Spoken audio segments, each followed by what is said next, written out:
ಶ್ರೀ ಗಣಪತಿ ಶಾರದಾ ಗುರುಭ್ಯೋ ನಮಃ. ಗುರುಬ್ರಹ್ಮ ಗುರುರ್ವಿಷ್ಣು ಗುರುದೇವೋ ಮಹೇಶ್ವರ ಗುರು ಸಾಕ್ಷಾತ್ ಪರಬ್ರಹ್ಮ ತಸ್ಮೈ ಶ್ರೀ ಗುರವೇ ನಮಃ. ಶ್ರೋತೃಗಳಿಗೆ ಸ್ವಾಮಿ ಶ್ರೀ ಬ್ರಹ್ಮಚೈತನ್ಯ ಸದ್ಗುರು ಗೋಂದಾವಲೇಕರ್ ಮಹಾರಾಜ್ ಇವರ ಪ್ರವಚನಗಳ ಕನ್ನಡ ಭಾಷಾಂತರಕ್ಕೆ ಸ್ವಾಗತ. ಇಂದಿನ ವಿಷಯ, ಭಗವಂತನನ್ನು ಕಾರಣ ಪ್ರೇಮ ಮಾಡಬೇಕು. ನಿಜವಾಗಿಯೂ ಜಗತ್ತಿನಲ್ಲಿ ಹಾಗೂ ಲೌಕಿಕದಲ್ಲಿ ನಾವು ಅಶಿಕ್ಷಿತರಾಗಿ ಉಳಿದರೆ ಏನೂ ಹಾನಿಯಿಲ್ಲ. ಭಗವಂತನ ಮಾರ್ಗದಲ್ಲಿ ಇದರಿಂದ ಲಾಭವೇ ಆಗುತ್ತದೆ. ನಾವು ನಿರಭಿಮಾನಿಗಳಾಗದ ಹೊರತು, ಅಂದರೆ ನಮ್ಮ ವಿದ್ಯೆ ಹಾಗೂ ದೊಡ್ಡಸ್ತಿಕೆಗಳನ್ನು ಮರೆಯದ ಹೊರತು ಪರಮಾರ್ಥ ಸಾಧಿಸಲ್ಪಡುವುದಿಲ್ಲ. ಮಗನು ಊರಿಗೆ ಹೊರಟಾಗ ತಾಯಿಯು ಅವನಿಗೆ ತಿಂಡಿ ತಿನಿಸು ಕಟ್ಟಿಕೊಡುತ್ತಾಳೆ. ಅದರಂತೆ ಭಗವಂತನು ನಮ್ಮನ್ನು ಯಾವ ಪರಿಸ್ಥಿತಿಯಲ್ಲಿ ಹುಟ್ಟಿಸಿರುತ್ತಾನೆಯೋ ಆ ಪರಿಸ್ಥಿತಿಯಲ್ಲಿ ಸಾಧ್ಯವಾಗುವ ಸಮಾಧಾನವನ್ನು ನಮಗೆ ಕೊಡುತ್ತಿರುತ್ತಾನೆ. ಆದರೆ ನಮ್ಮಲ್ಲಿ ಅದನ್ನು ತೆಗೆದುಕೊಳ್ಳುವ ಪಾತ್ರತೆ ಇರಬೇಕು. ಎಲ್ಲಿ ಅಸಮಾಧಾನವು ಹೆಚ್ಚಿಗೆ ಇರುತ್ತದೆಯೋ ಅಲ್ಲಿ ದುಷ್ಟಶಕ್ತಿಗಳಿಗೆ ತಮ್ಮ ಕಾರ್ಯ ಮಾಡಲು ಅವಕಾಶ ಸಿಗುತ್ತದೆ. ಇದಕ್ಕೆ ತದ್ವಿರುದ್ಧವಾಗಿ ಎಲ್ಲಿ ನಿಜವಾದ ಸಮಾಧಾನವೋ ಅಲ್ಲಿ ಉತ್ತಮ ಶಕ್ತಿಗಳು ಸಹಾಯ ಮಾಡುತ್ತವೆ. ನಾವು ನಾಮಕ್ಕೆ ಅಂಟಿಕೊಂಡಿದ್ದರೆ ಹೊರಗಿನ ಪ್ರತಿಕೂಲ ಪರಿಸ್ಥಿತಿಯು ನಮಗೆ ಬಾಧಿಸಲಾರದು.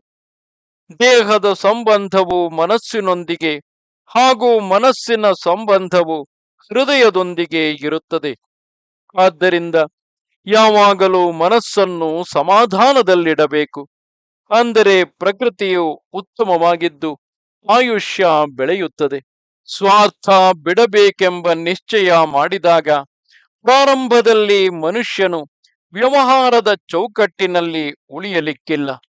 ಬಂದವರೆಲ್ಲರನ್ನು ಅವನು ತಮ್ಮವರೆಂದೇ ತಿಳಿಯುವನು.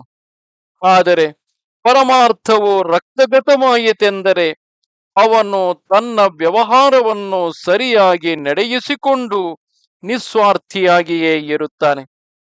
ನಿಜವಾಗಿಯೂ ಪರಮಾರ್ಥವು ಒಂದು ಶಾಸ್ತ್ರವಾಗಿರುತ್ತದೆ.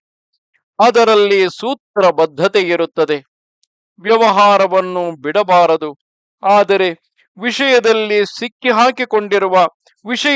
ಸಿಕ್ಕಿಕೊಂಡಿರುವ ನಮ್ಮ ವೃತ್ತಿಗಳು ಭಗವಂತನಿಗೆ ಅಡ್ಡ ಬರುತ್ತವೆ. ಆದ್ದರಿಂದ ಅವುಗಳನ್ನು ಭಗವಂತನಲ್ಲಿ ತೊಡಗಿಸಬೇಕು. ಭಗವಂತನ ನಿಜವಾದ ಆಸಕ್ತಿ ನಿರ್ಮಾಣವಾಗಬೇಕು. ಭಗವಂತನ ಮೇಲೆ ಅಕಾರಣ ಪ್ರೇಮ ಮಾಡುವುದಕ್ಕೆ ಪರಮಾರ್ಥವೆನ್ನುತ್ತಾರೆ. ಪರಮಾರ್ಥಕ್ಕಾಗಿ ತಲೆಯು ಶಾಂತವಾಗಿರಬೇಕು. ಒಬ್ಬ ಮನುಷ್ಯನಿಗೆ ಎಲ್ಲ ಕಡೆಗೂ ರಾಮನ ಮೂರ್ತಿಯೇ ಕಾಣಿಸತೊಡಗಿತು. ಆಗ ಅವನಿಗೆ ತನಗೆ ಭಗವಂತನ ದರ್ಶನವಾಗತೊಡಗಿದೆ ಎಂದು ಅನ್ನಿಸಿತು. ಆದರೆ ಅದೇನು ನಿಜವಾದ ಭಗವಂತನ ದರ್ಶನವಲ್ಲ. ಅವನು ಎಲ್ಲ ಕಡೆಗೂ ಇರುತ್ತಾನೆ ಎಂಬ ಭಾವನೆಯಾಗಬೇಕು. ಪರಮಾರ್ಥದ ಬಗ್ಗೆ ಚಿಂತೆ ಮಾಡಬಾರದು. ಈ ಚಿಂತೆಯೇ ಪ್ರಗತಿಗೆ ಆತಂಕವಾಗುತ್ತದೆ. ದೊಡ್ಡವರಾದಂತೆ ಎಲ್ಲ ಅಂಗಗಳು ತಾವಾಗಿಯೇ ಸಮ ಪ್ರಮಾಣದಲ್ಲಿ ಬೆಳೆಯುತ್ತದೆ. ಅದರಂತೆ ಪರಮಾರ್ಥಕ್ಕೆ ಬೇಕಾದ ಗುಣಗಳು ತಾವಾಗಿಯೇ ಬೆಳೆಯುತ್ತವೆ.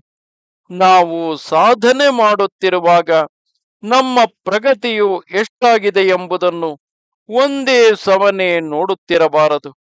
ಉದಾಹರಣೆಗೆ, ನಾವು ನಮ್ಮ ಮನೆಯ ಮುಂದೆ ಒಂದು ಗಿಡ ನೆಟ್ಟೆವು ಹಾಗೂ ಅದು ಎಷ್ಟು ಬೆಳೆದಿರುತ್ತದೆ ಎಂದು ನೋಡುವುದಕ್ಕಾಗಿ ಪ್ರತಿ ದಿವಸ ಅದನ್ನು ಕಿತ್ತಿ ನೋಡತೊಡಗಿದೆವು.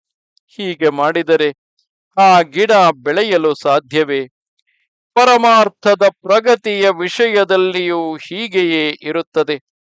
ಮನುಷ್ಯನಿಗೆ ಪರಮಾರ್ಥವು ಎಷ್ಟು ಸಾಧಿಸಿರುತ್ತದೆ ಎಂಬುದನ್ನು ಅವನ ಮಾತಿನ ಹಾಗೂ ದೃಷ್ಟಿಯ ಮೇಲಿಂದ ತಿಳಿದುಕೊಳ್ಳಲು ಬರುತ್ತದೆ.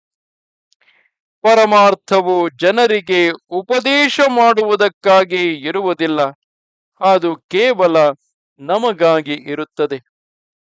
ನಮಸ್ತೆ ಶಾರದೆ ದೇವಿ ಕಾಶ್ಮೀರ ಪುರವಾಸಿನಿ, ತ್ವಾಮಹಂ ಪ್ರಾರ್ಥಯೇ ನಿತ್ಯಂ, ವಿದ್ಯಾದಾನಂಚ ದೇಹಿ ಮೇ. ನಮಸ್ಕಾರ.